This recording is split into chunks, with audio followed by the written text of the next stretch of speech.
नमस्कार, मैं पूनम शर्मा और आप देख रहे हैं TN News 24 आवाज जुर्म के खिलाफ। तो चलिए देखते हैं आज की खबर में क्या कुछ है खास। यूजीसी बिल 2026 पर सुप्रीम कोर्ट की रोक। आगरा में अधिवक्ताओं ने मनाया जश्न। दीवानी के पास भारत माता की मूर्ति के पास अधिवक्ताओं ने जताई खुशी। सुप्रीम कोर्ट के आदेश का अधिवक्ता समाज ने किया स्वागत। अधिवक्ता अजय सिंह ने कहा कि देश भर में इस बिल का हुआ था पुरजोर विरोध। जनता के दबाव के बाद कोर्ट के संज्ञान से बिल पर लगी रोक। अधिवक्ताओं ने बिल को बताया जनता के साथ छलावा। अधिवक्ता ने सवाल उठाया कि राष्ट्रहित में नहीं था तो बिल लाया ही क्यों क्या।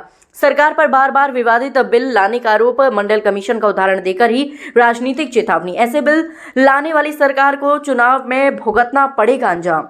देखिए, जब सरकार के द्वारा यूजीसी बिल लाया गया, जनता ने पूरे देश में सड़कों पर उतरकर सरकार का और इस बिल का पुरजोर तरीके से विरोध किया था। सर्वोच्च न्यायालय ने संज्ञान लिया और इस बिल पर रोक लगाई।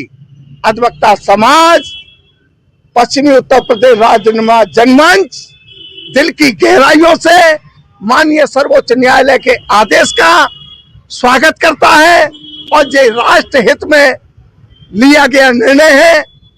अब सवाल आता है, जो सरकार अपने बिल को लेकर के आती है और बाद में अपने बिल उसे वापस लेने पड़ते हैं, समाप्त करने पड़ते हैं, आखिरकार ऐसे बिल लेकर के क्यों आते हैं भाई? क्या सरकार के अंदर पढ़े लिखे लोग नहीं है? आप वापस करने पे कहते हैं राष्ट्र हित में लिया, तो लागू करने पे क्या राष्ट्र के विरोध में आपने बिल लाए थे? ये देश की जनता के साथ छलावा है और देश की जनता इस मुद्दे पर किसी भी सरकार को जो ऐसे बिल लेकर के आएगी उसे कभी माफ नहीं करेगी।